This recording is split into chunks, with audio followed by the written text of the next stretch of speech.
मेरे प्यारे प्यारे दोस्तों को मेरी ओर से प्यारी प्यारी नमस्कार। और आज आप लोगों की डिमांड थी कि सर सस्य विज्ञान पढ़ाओ, एग्रोनॉमी पढ़ाओ, एग्रोनॉमी पढ़ाओ। मैं आज एग्रोनॉमी लेके आ गया। ठीक है, आप लोगों ने कहा कि सर जल्दी पढ़ाओ, हमारी एग्ज़ाम आ गई, तो आप लोग एग्रोनॉमी शुरू करवा दो।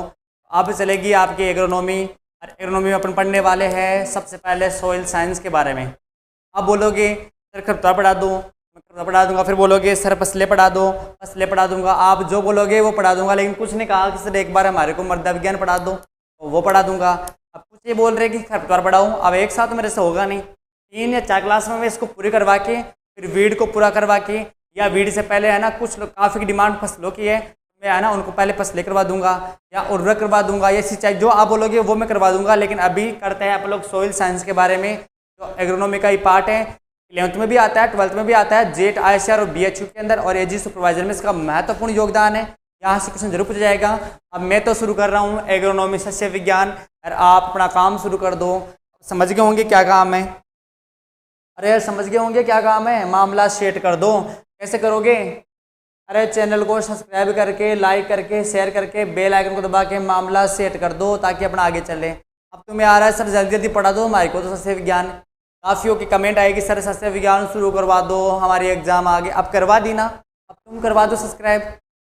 अब एक एक बंदा है ना, एक एक बंदा गिन गिन के 10-10 सब्सक्राइब करवा दो भाई।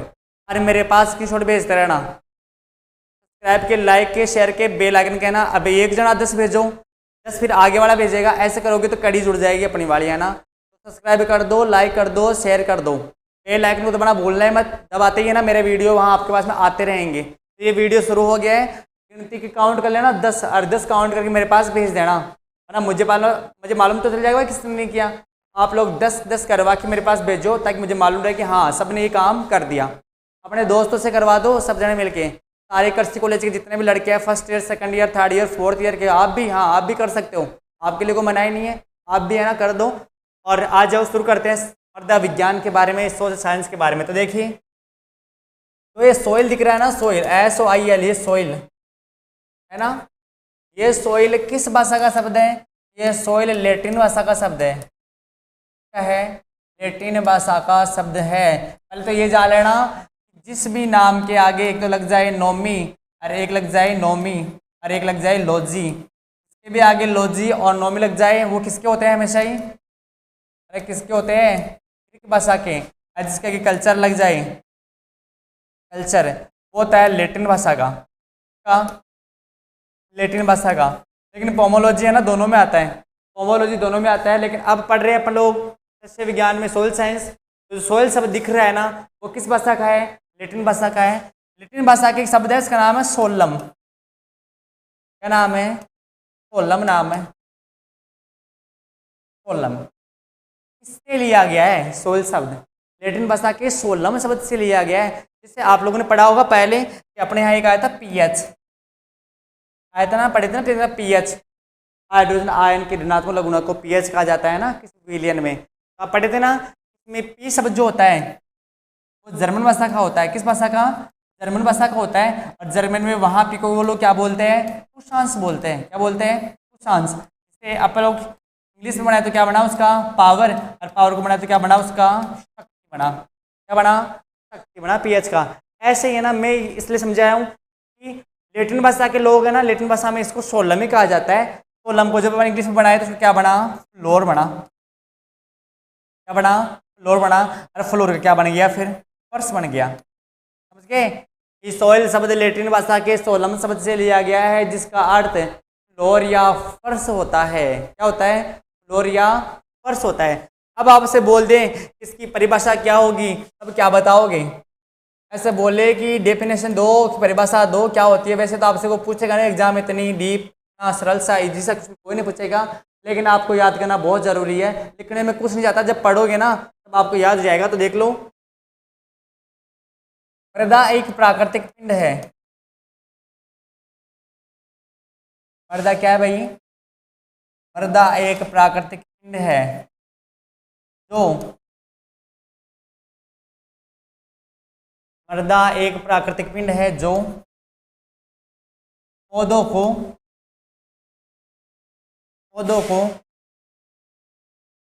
उगने के लिए क्या पेड़ पौधों क्या होता है उगने के लिए वह जीव जंतुओं को रहने के लिए आधार प्रदान करती है। क्या भाई, के बाद में क्रो पढ़ेंगे भाई, इसलिए इसको जल्दी से पढ़ेंगे। फिर क्या पढ़ेंगे, फिर फसलें पढ़ेंगे। अपने सब में पूरी 32 फसल है भाई, 32, तो वो पढ़ेंगे सबसे पहले ताकि वो भी आपको याद हो जाए। तो मृदा एक प्राकृतिक पिंड है जो पौधों को उगने के लिए व जीव जंतुओं को रहने के लिए क्या करती है, आधार प्रदान करती है, सरपेश प्रदान करती है, ताकि पेड़ पौधे उग जाए और जीव जंतु वहाँ रह जाए। फिर सबसे पहले अब बात करेंगे कि भाई सबसे पहले ये क्या चीज़ है। तो सबसे पहले देखो आप ये समझ लो, जो सोइल साइंस है ना, सोइल साइंस के दो प्रकार है भाई, दो प्रकार है। एक का नाम है पेडोलॉजी, क्या नाम है, पेडोलॉजी, और एक का नाम है इडेफोलॉजी। कौन सी, इडेफोलॉजी, इसे तो बोल लेंगे इडेफोलॉजी, और इससे बोलेंगे पेडोलॉजी। दोनों ही अलग अलग है। सोइल साइंस के दो भाग होते हैं, एक होता है पेडोलॉजी और एक होता है इडेफोलॉजी। पेडोलॉजी क्या होता है, ये वाला क्या होता है देखना, इसमें मृदा का अध्ययन, उसके निर्माण, उसकी संरचना, उसके संगठन के आधार पर किया जाता है कि मृदा का निर्माण कैसे हुआ है, उसका संगठन क्या है, उसी के आधार पर पेडोलॉजी का अध्ययन किया जाता है। लेकिन ये जो दिख रहा है इडेफोलॉजी, वृक्षों के संबंध के आधार पर मृदा का अध्ययन करना क्या कहलाता है, इडेफोलॉजी। वृक्षों के संबंध के आधार पर मृदा का अध्ययन करना इडेफोलॉजी कहलाता है। यहाँ तक आ गया होगा। फिर देखो सर्वप्रथम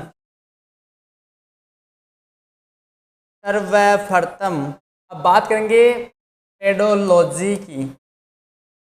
अब मैं आपको बता चुका था जिसके भी आगे क्या लग जाए, लॉजी लग जाए, वो किसका होता है, ग्रीक भाषा का होता है। ग्रीक भाषा का होता है। अब आपसे कोई बोल दे पेडोलॉजी क्या होता है, किस भाषा का शब्द का बताओगे, लॉजियोनोमी वाले ग्रीक भाषा के होते हैं। मृदा का निर्माण, संगठन व संरचना का अध्ययन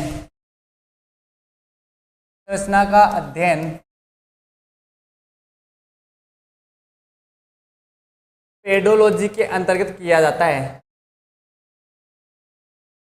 ठीक है, यहाँ तक मामला सेट है क्या भाई?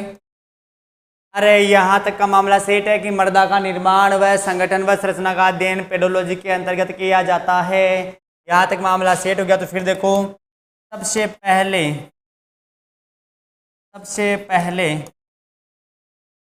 पेडोलॉजी शब्द यहीं से शुरू हो जाएगी इसकी कहानी। सबसे पहले पेडोलॉजी शब्द किसने दिया?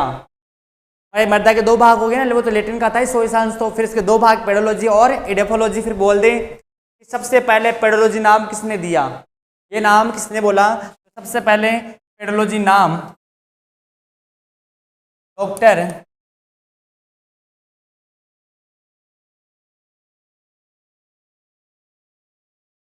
वेसिल्स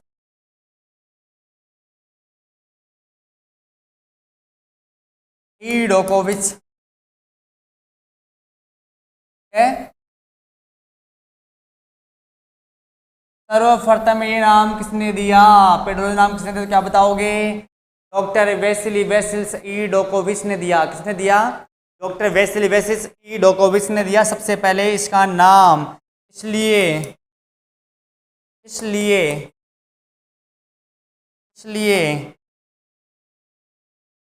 द फादर ऑफ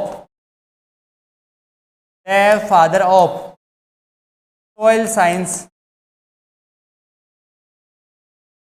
मृदा विज्ञान के पितामह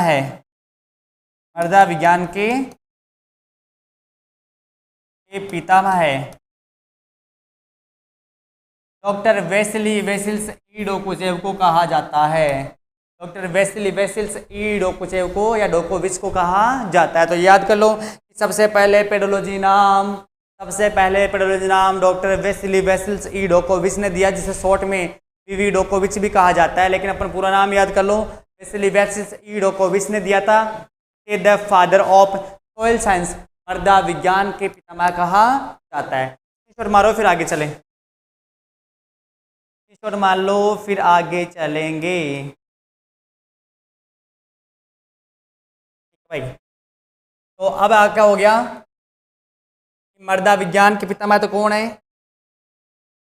तीन चीज याद रखना, मृदा विज्ञान के पितामह है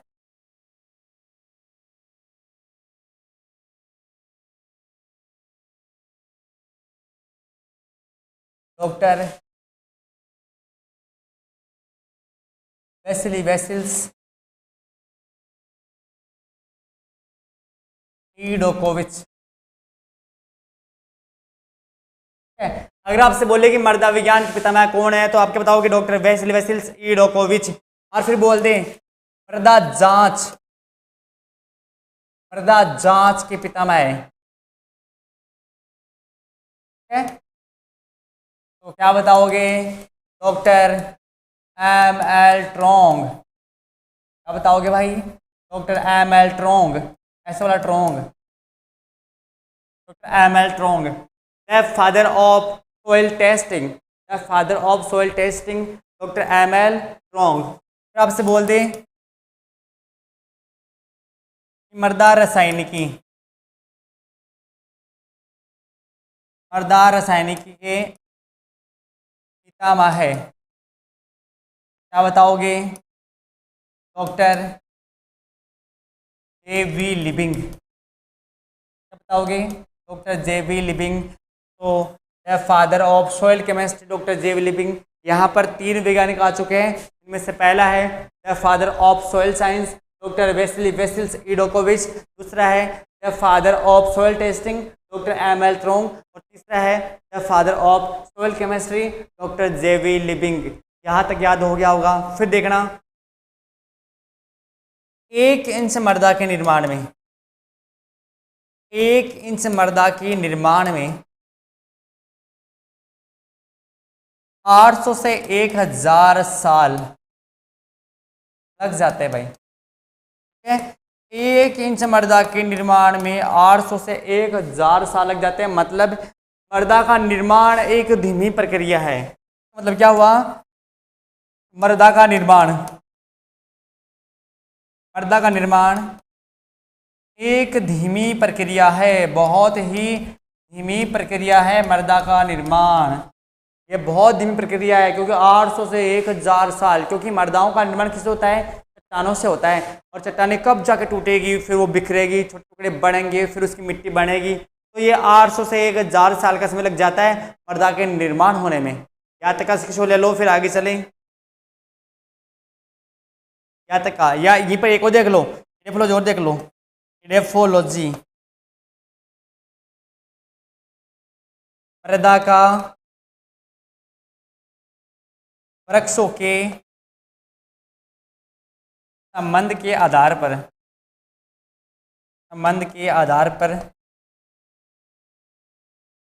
अध्ययन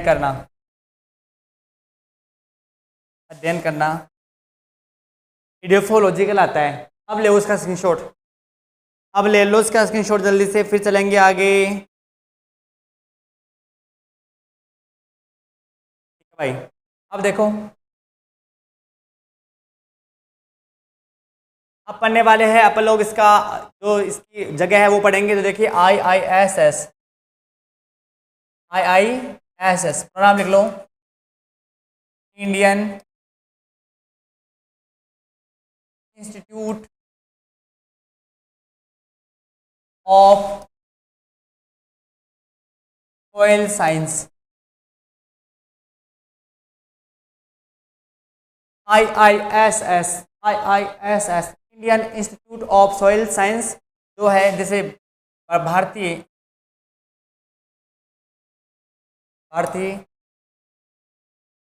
मृदा विज्ञान संस्थान,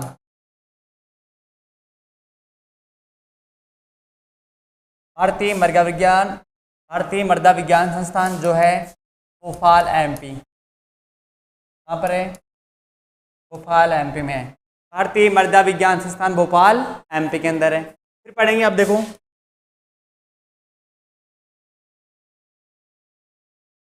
सोइल कंपोजिशन। क्या पढ़ेंगे? सोइल कंपोजिशन पढ़ेंगे भाई।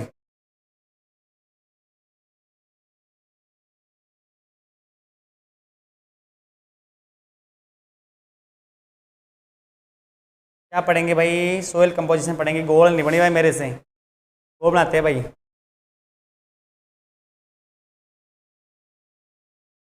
बनी नहीं भाई गोल।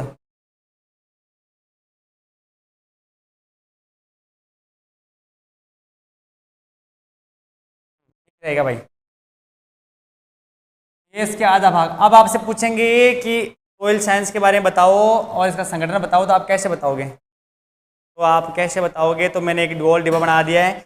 आप करेंगे इसके आधे आधे भाग। आप करेंगे इसके आधे आधे भाग। आप करेंगे इसका छोटा सा भाग। इस डिब्बे से आपको मृदा विज्ञान का संगठन समझ में आ जाएगा कि इसमें क्या क्या होता है। तो देखना, मृदा के संगठन में 25% क्या होती है? वायु, 25% जल, 45% खनिज पदार्थ और 5% कार्बनिक पदार्थ। केवल 5%। तो यहाँ आपको एक डिब्बा दिख रहा है। इस डिब्बे के अंदर मैंने एक गोला बनाया है। गोले में मैंने बताया है मृदा का संगठन। कि मृदा के संगठन में जैसे मान लो कि ये एक पूरा मृदा का संगठन है। ये पूरा एक मृदा का संगठन है। इसके अंदर 25%, इसके आधे भाग में 25% क्या पाई जाती है भाई? वायु पाई जाती है। 25% में क्या है? जल पाया जाता है। 45%, 45 में क्या है? खनिज पदार्थ है। और 5% में क्या है? कार्बनिक पदार्थ है। ठीक है। अब पहले बात करेंगे वायु की, बात करेंगे भाई। सबसे पहले आप लोग वायु की बात करने वाले हैं कि वायु कितनी है। वायु कितनी है? तो देखना भाई, वायु का संगठन देखना। मिट्टी में वायु का संगठन। तो सबसे पहले मिट्टी में, अब तुम्हें पता है कि पहले एक तो पाई जाती है O2, एक पाई जाती है N2 और एक पाई जाती है CO2। क्या पाई जाती है? N2, O2 और CO2। यहाँ तक आ गया। अब देखना, एक चीज़ मैं आपको बड़ी करके बताऊं तो मैं किधर बताऊं आप लोगों को? हाँ, ये भी साथ साथ देख लेना आप लोग। यहाँ तो लिख लो वायुमंडल, वायुमंडल है ना।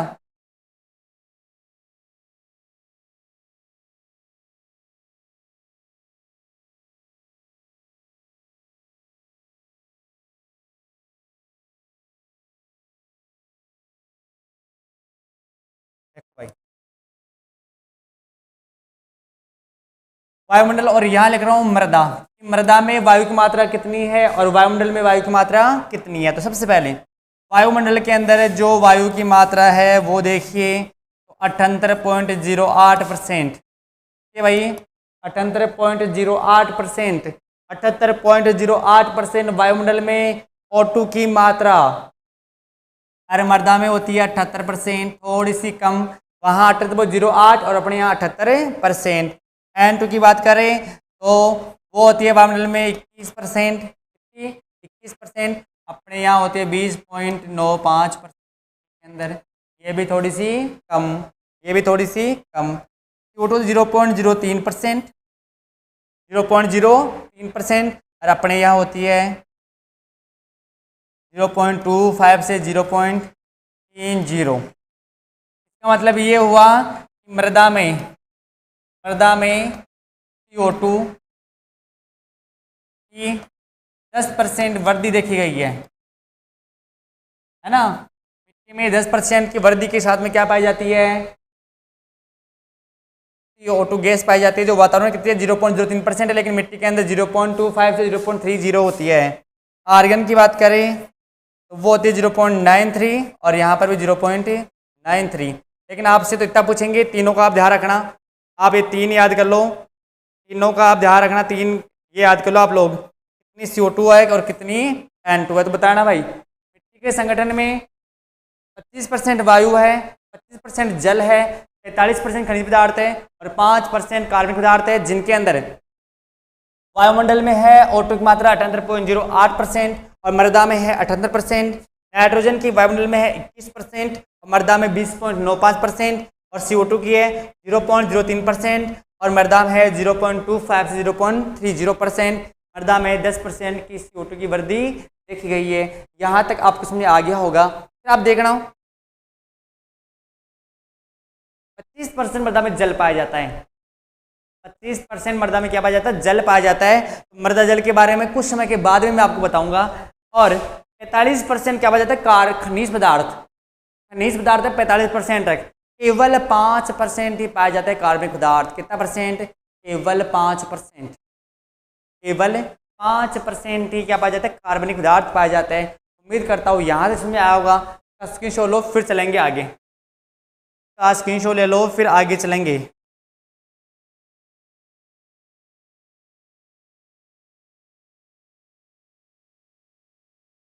ठीक है भाई,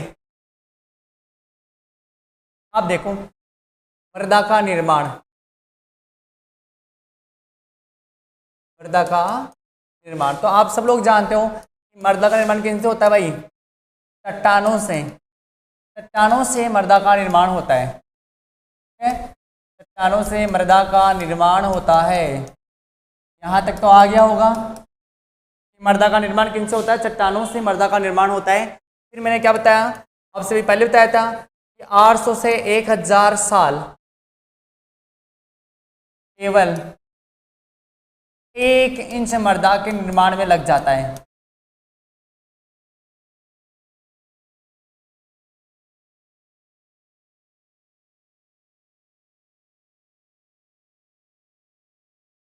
ठीक है, 1 इंच इतना होता है। 1 इंच, 1 इंच मृदा के निर्माण में 800 से 1000 साल लग जाता है। यह एक धीमी प्रक्रिया है। यह एक धीमी प्रक्रिया है। यह एक धीमी प्रक्रिया। अब मैं आपको बताऊं कि मृदा के निर्माण के 3 कारक हैं। मृदा निर्माण के 3 कारक है। कारक है मृदा के निर्माण के 3 कारक है भाई। मृदा के निर्माण के 3 कारक हैं। एक तो होता है एक्टिव फैक्टर। ठीक है भाई, आपसे पूछे कि मृदा के निर्माण के कितने कारक होते हैं तो आप क्या बताओगे? मृदा निर्माण के 3 कारक होते हैं। एक का नाम एक्टिव फैक्टर, एक का नाम पैसिव फैक्टर और एक का नाम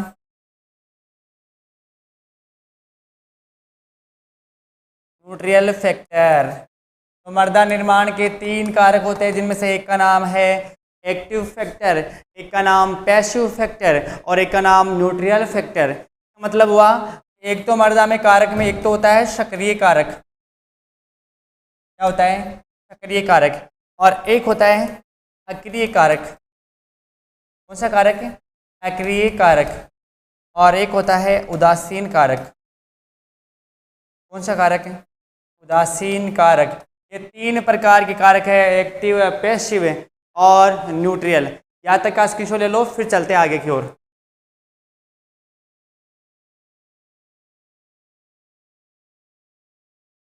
ठीक है भाई, अब देखो एक एक पढ़ते हैं इनके बारे में। सबसे पहले एक्टिव पढ़ेंगे भाई। सक्रिय कारक के 2 भाग है भाई। 2 भाग है। एक का तो है क्लाइमेट। क्या नाम है? एक का नाम तो है क्लाइमेट और एक का नाम है बायोस्फीयर। एक का नाम जैवमंडल और एक का नाम जलवायु। भाई यहाँ तक का मामला सेट। सक्रिय कारक के 2 भाग होते हैं। एक का नाम तो होता है क्लाइमेट और एक का नाम होता है बायोस्फीयर, जैवमंडल। क्लाइमेट तो आप जानते होंगे कि विभिन्न मौसमों का समूह है। 31 वर्षों के मौसमों के समूह को क्या कहा जाता है? जलवायु कहा जाता है। जबकि मौसम किसे बोलते हैं? कि दैनिक दैनिक जीवन में या 24 घंटे में बदलने वाली वायुमंडल की दशाओं को क्या कहा जाता है? मौसम कहा जाता है, जो पल भर में बदल जाती है। लेकिन क्लाइमेट 31 साल के मौसमों का समूह होती है। जहाँ पर जिस प्रकार की जलवायु होती है वहाँ पर मृदा का निर्माण भी उसी प्रकार का होता है। मैं आपको ये समझाना चाह रहा हूँ। जैसे मैं आपको बताऊँ कि कई कुछ जगह है जिनके वहाँ पर शुष्क वह गर्म जलवायु है। अपनी बात कर लूँ, अपने राजस्थान में किस जलवायु? शुष्क व गर्म जलवायु है। अब शुष्क व गर्म जलवायु में आर्द्रता की कमी होगी, पानी की कमी होगी, इसलिए यहाँ उगने वाले पेड़ पौधे वनस्पति भी उसी प्रकार के होंगे। कैसे? जैसे उन पेड़ पौधों की कटी फटी पत्तियां होगी, वो कांटेदार होंगे और ना ही वहाँ घास उगेगी, ठीक है। और अपरदन भी क्या होगा? ज़्यादा होगा। इसलिए यहाँ पर मिलने वाली जो मिट्टियाँ होती है ना, वो इसी के अनुसार बन जाती है। अपरदन ज़्यादा होता है, खाद की मात्रा वहाँ होती नहीं। तो जिस प्रकार की क्लाइमेट होगी उसी प्रकार की वहाँ मिट्टियाँ बन जाएगी, उसी प्रकार के वहाँ पेड़ पौधे लग जाएंगे। उसने मैंने क्या बताया? जैवमंडल। कैसा जैवमंडल होगा? जैवमंडल क्या? जीवों का ये मंडल जितना अपने यहाँ रहता है, ऐसे जैवमंडल में जैसे ये रहेंगे वैसे यहाँ की मिट्टी बनेगी। जैवमंडल में पाए जाने वाले सभी जीव जंतुओं का भी मिट्टी के निर्माण में बड़ा योगदान होता है। तो सक्रिय कारकों में दो आएंगे, जैवमंडल और क्लाइमेट। इनमें से क्लाइमेट सबसे महत्वपूर्ण सक्रिय कारक होता है। इनमें क्लाइमेट सबसे महत्वपूर्ण सक्रिय कारक माना जाता है। अब पढ़ेंगे पैसिव फैक्टर। पैसिव फैक्टर सक्रिय कारक, कारक अक्रिय कारक। इनमें दो आएंगे भाई, इनमें भी दो भाग इनके भी। एक तो है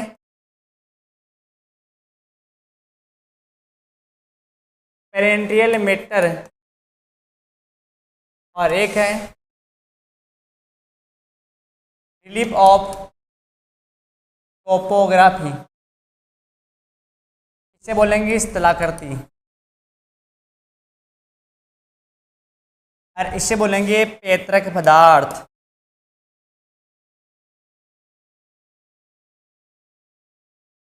सक्रिय जो कारक होंगे इनमें दो प्रकार के आते हैं। एक तो आता है पेरेंटियल मैटर पैतृक पदार्थ और एक आता है रिलीफ ऑफ ट्रोपोग्राफी स्थल की आकृति।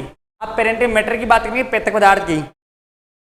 इन स्थानों पर जैसा पैतृक पदार्थ, क्यों ये तो पता होगा कि पैतृक पदार्थों से ही मिट्टियों का क्या होता है? निर्माण होता है। जिन स्थानों पर जैसे पैतृक पदार्थ मिलेंगे वहां पर वैसे ही मिट्टियों का निर्माण हो जाएगा। जिसमें बताऊं कि कोई पैतृक पदार्थ, तुम्हें ये तो मालूम है कि चट्टानों से क्या बनती है? मिट्टियां बनती है। अगर मान लो कहीं पर आग्नेय चट्टानें पाई जाए, आग्नेय चट्टानें पाई जाए तो इनसे हमेशा कैसी मिट्टी बनेगी? इनसे हमेशा अम्लीय प्रकार की मृदा बनती है ना। तो जिस प्रकार का पैतृक पदार्थ होगा उसी प्रकार की मिट्टियां वहां पर बन जाती है। तो मृदा के निर्माण में पेरेंटियल मैटर का भी महत्वपूर्ण योगदान होता है। एक होता है स्थल की आकृति, स्थलाकृति। इसका मतलब देखना, जैसे मान लो एक एरिया तो ये टिबे वाला एरिया है, टीला है, और एक एरिया समतल वाला ढलान इस तरफ है। ढलान यहाँ से उस तरफ की ओर ढलान है, तो तुम्हें पता है ढलान होने पर हवाओं की दिशा भी यहाँ से नीचे की ओर इधर से निकलेगी और पानी भी इसके सहारे कहाँ निकलेगा? इधर निकलेगा।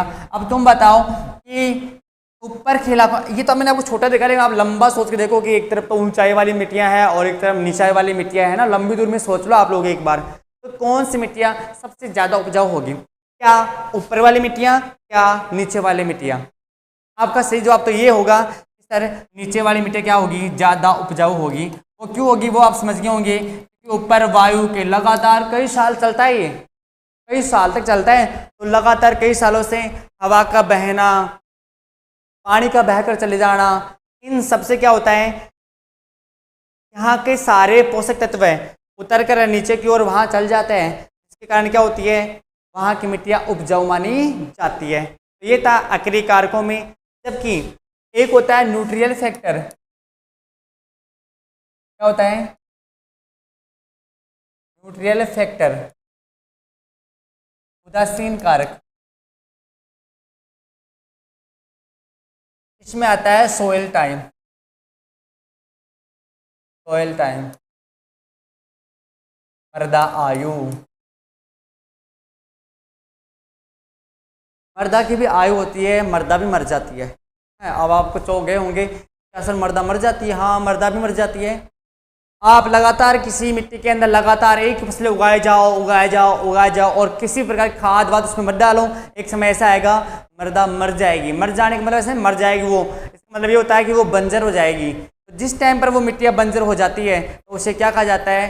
मर्दा का टाइम कहा जाता है, सोइल टाइम कहा जाता है। ये देखना, लंबे समय तक एक ही प्रकार की फसलें उगाने पर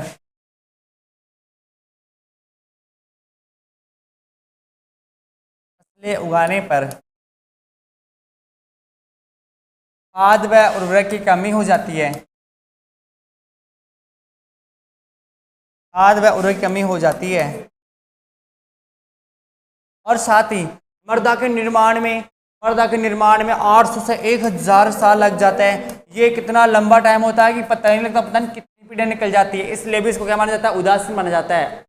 मर्दा बनने में लंबा टाइम लग जाता है और एक मर्दा की आयु भी स्वभाव खराब। जिसमें मान लो कि लगातार आप फसलें उगाओगे, खाद उर्वरक नहीं डालोगे तो वो मिट्टी क्या हो जाएगी? मर जाएगी। एक तो उससे और एक लंबे समय तक इसका निर्माण कार्य चलता रहता है। अब तुम सोच लो, 1 इंच में 800 साल लगेंगे। 800 साल कम नहीं होते भाई, बहुत लंबा टाइम रहता है। तो किसी को पता नहीं लगता कि कब 8 साल हो गए। तो ये भी क्या होता है? मर्दा के निर्माण का एक कारक माना जाता है और वो भी कौन सा? न्यूट्रियल कारक माना जाता है। तो आप लोग इसका स्क्रीनशॉट ले, फिर आगे चलें।